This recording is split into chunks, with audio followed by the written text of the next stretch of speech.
మన ప్రభువును రక్షకుడైన యేసుక్రీస్తు నామములో మీ అందరికీ కూడా శుభములు కలుగునుగాక. ఎలా ఉన్నారు? అందరూ క్షేమంగా ఉన్నారా?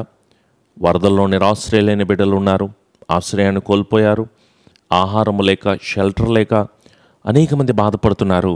వారందరి గురించి మనం అందరం బాధ్యత కలిగి ప్రార్థన చేసేవారిగా ఉందాం. అలాగే మీరెందుకు కలవరపడుతున్నారు? దేవుడు మన పక్షాన ఉన్నారు కదా.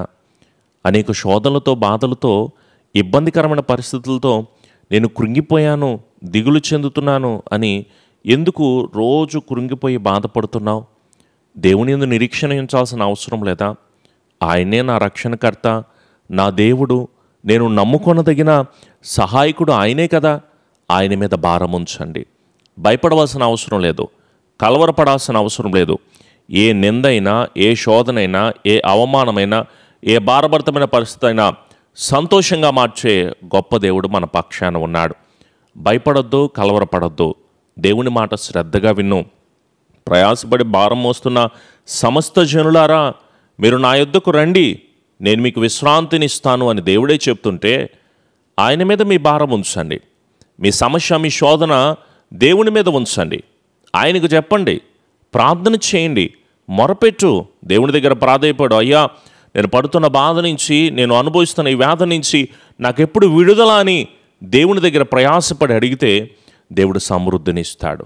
నీకు మంచి జాబ్ వస్తుంది, వివాహం జరుగుతుంది, వ్యాపారంలో వృద్ధి కలుగుతుంది, నీ సమస్య పోతుంది, నీ రోగం పోతుంది, నీ అప్పు బాధలు విడుదల పొందుకుంటావు. నీకున్న ప్రతి ఇబ్బందికరమైన పరిస్థితి పోయి నీ కుటుంబం అంతా రక్షణ కలిగిన కుటుంబంగా మార్చబడుతుంది. నిత్య రాజ్యములో నీవు చేర్చబడతావు. అలాంటి గొప్ప కృప నీ కుటుంబంలో కలుగుతుంది. ఎందుకు నువ్వు అంత కలవరపడాలి? ఎందుకంత దిగులు పడాలి?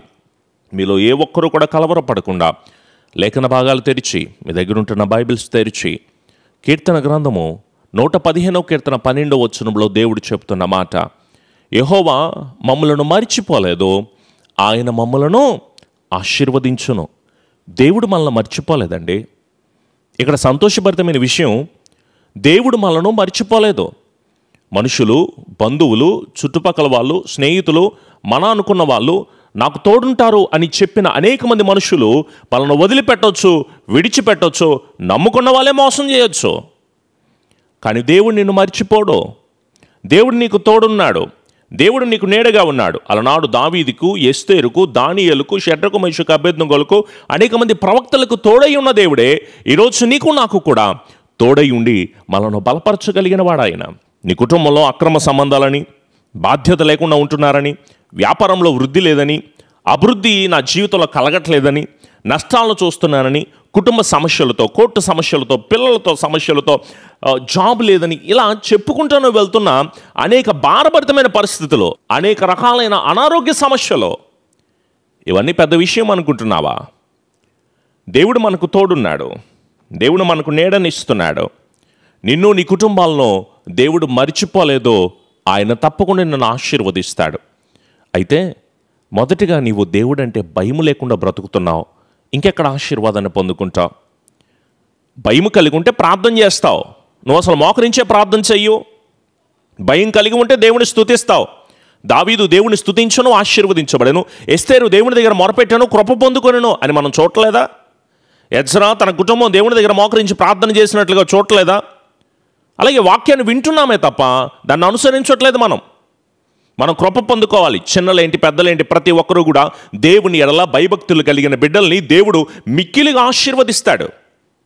మరి నువ్వు దీవించబడాలంటే, ఆశీర్వదించబడాలంటే, మేలు పొందుకోవాలంటే, నీ జీవితం అత్యున్నతమైన కృప దయచేయబడాలంటే మనుషుల్ని బెగ్గింగ్ చేయడం మానేసేయి.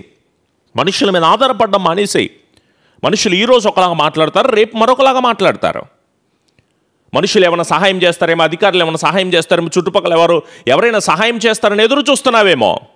నేను కూడా పరిచర్య స్టార్ట్ చేసినప్పుడు ఎవరైనా సహాయం చేస్తారేమో ఎదురు చూసేవాడిని. కానీ ఆయన అన్నారు, నేను నేర్చుకున్న పాఠము, దేవుని దగ్గర ఏ అవసరత వచ్చినా మోకరించి ప్రార్థన చేయడం మొదలు పెడుతున్నాను.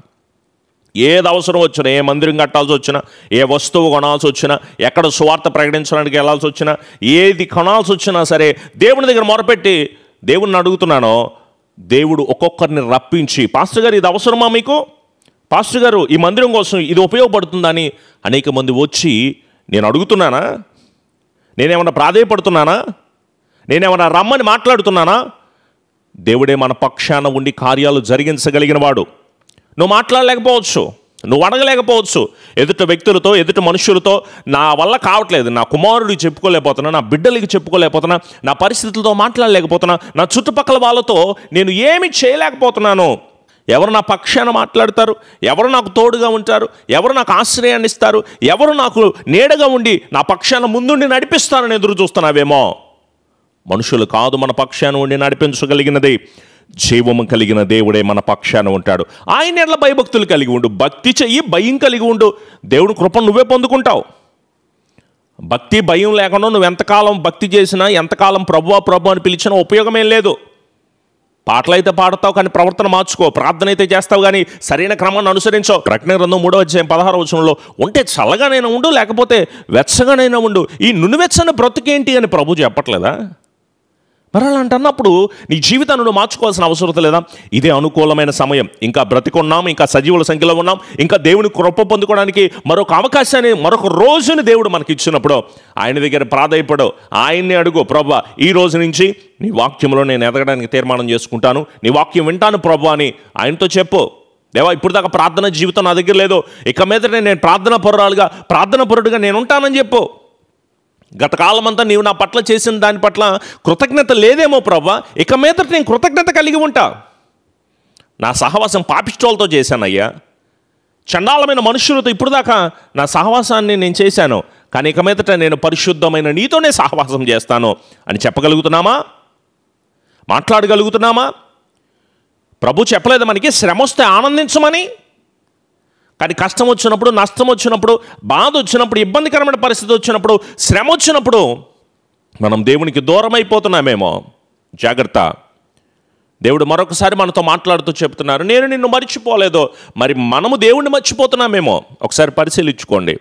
మీకున్న బాధలను బట్టి, కష్టాలను బట్టి, నష్టాలను బట్టి, శ్రమలను బట్టి, అప్పులను బట్టి, రోగాలను బట్టి, అనేక శోధనకరమైన పరిస్థితులను బట్టి మీరు దేవుణ్ణి మర్చిపోయారు. మరొకసారి దేవుని సేవకుడిగా మిమ్మల్ని జ్ఞాపకం చేస్తున్నాను, మీతో డైరెక్ట్గా మాట్లాడాలని ఇష్టపడుతున్నాను. రండి, దేవుని దగ్గర మొరపెట్టి ప్రార్థన చేస్తే కృప పొందుకుంటాం, ఉన్నతమైన దీవెన పొందుకుంటాం.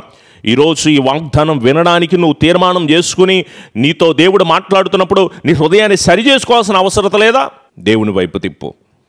సినిమాల వైపు, సీరియల్ వైపు, పోకిరీ చేష్టల వైపు, చాటింగ్ల వైపు, వ్యభిచార సంబంధమైన ఆలోచనల వైపు, అశ్లీలత వైపు, పోర్నోగ్రఫీ వైపు నీ బ్రతుకుని తిప్పుకోవాలని ఇష్టపడుతున్నావు, కానీ ఆయన వైపు తిప్పుకోవాల్సిన అవసరం లేదా? నిన్ను కలుగు చేసినవాడు, నిన్ను సృజించినవాడు, నిన్ను తల్లి గర్భంలో కాపాడిన దేవుడు ఈ రోజుకి కూడా సంరక్షించి, కృప చూపి, క్షేమాన్నిచ్చి, సమాధానమిచ్చి నీ బ్రతుకును ఉన్నతమైన దీవెనతో నడిపిస్తూ ఉంటుంటే ఆ దేవుణ్ణి మర్చిపోయి, విడిచిపెట్టి, వదిలిపెట్టేసి ఇంకా ఇష్టానుసారంగా ఎందుకు బ్రతుకుతావు? ఆయన మరొకసారి చేతులు చాచి నిన్ను పిలుస్తూ ఉంటున్నప్పుడు ఆయన పాదాల సన్నిధిలో చేరి, ప్రభువా నిన్ను నా హృదయంలో చేర్చుకుంటున్నాను, నా స్థితిగతులను మార్చు, నిన్ను నా ఇంట్లో చేర్చుకోవడం కాదు నా హృదయంలోకి చేర్చుకుంటున్నానయ్యా అంటే ఆయనే చెప్తున్నారు, తలుపు యొద్ద నిలుచుని నేను తలుపు తట్టుచున్నాను, ఎవడైనను నా స్వరము వినిన ఎడల అతనితో కూడా నేను, నాతో కూడా అతను కలిసి భోజనం చేస్తామని చెప్తా ఉంటే దేవుడు మనల్ని ప్రేమిస్తున్నాడు. ఇంతకంటే సంతోషమేం కావాలి? యోహాను 3:16 చెప్తున్నట్లుగా దేవుడు లోకమును ఎంతగానో ప్రేమించను. ఆయన మనల్ని ప్రేమిస్తున్నాడు, ఆయన మనల్ని ఇంకా ఇంకా ప్రేమిస్తున్నాడు. మనం తప్పిపోతున్నాం, మనం భక్తిహీనులుగా ఉన్నాం, మనం బలహీనులుగా ఉన్నా కూడా మనల్ని దేవుడు ఇంకా ఇంకా ఇంకా ప్రేమిస్తూ ఉంటున్నప్పుడు నా ఆత్మీయులైన బిడ్డలారా, మీరందరూ కూడా దేవుని వైపు తిరగండి. నీతోనే స్పష్టంగా మాట్లాడుతున్నప్పుడు ఆయన వైపుకు చేరి, ఆయనే మన ఆధారం, ఆయనే ఆశ్రయం, ఆయనే నీడ, ఆయనే రక్షకుడు, ఆయనే కృపనివ్వగలిగిన వాడు, నీ బ్రతుకున మార్చగలిగింది కూడా దేవుడే. ఆయన మీద ఆధారపడి ఇప్పుడే మోకరించు, ఎక్కడున్నావో ప్రేరాయలు తీసుకో, నాతో పాటు కలిసి ప్రార్థన చేయి. కృప కలిగిన దేవా, మీరు మమ్మల్ని మర్చిపోలేదని మాతో మాట్లాడినందుకు వందనాలు ప్రభువా.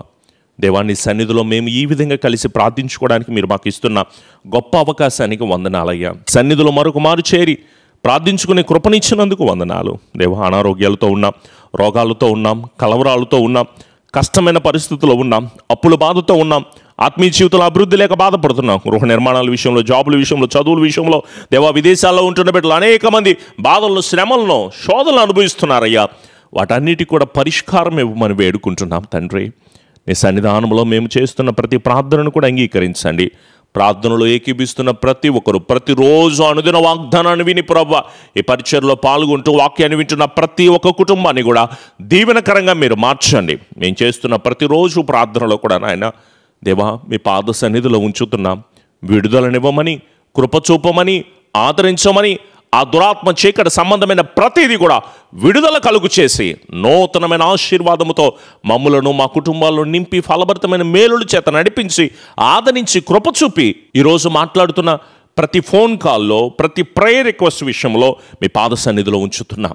దేవా గొప్ప జయమును కలుగు చేసి విడుదలిచ్చే సమాధానముతో నింపమని మా ప్రియ రక్షకుడైన యేసు నామములో అడుగుచున్నాము తండ్రి, ఆమెన్. మన తండ్రి అయిన దీవెన, కుమారుని యొక్క కృప, పరిశుద్ధాత్మని యొక్క అన్యోన్య సహవాసపు సన్నిధి ఈ రోజంతా బిడ్డలకు తోడై ఉండి సంపూర్ణమైన కృపతో క్షేమముతో నింపి సమాధానమును బిడ్డలందరి జీవితాల్లో కలుగు చేయబడును గాక. ఆమెన్. యేసు రక్తమే జయం, సిలువ రక్తమే జయం. ప్రభు యేసు నామములో సంపూర్ణ జయము, అపవాదికులకు అనంత నాశనము కలుగును గాక. ఆమెన్. మీ ప్రార్థన అవసరతను తెలియచేయండి. వాటన్నిటి విషయమే ప్రార్థన చేస్తాము. దేవుని కృప, దేవుని దీవెన, సమాధానం, నూరంతల ఆశీర్వాదం దేవుడు మీ అందరికీ కూడా కలుగు చేయబడును గాక. ఆమెన్.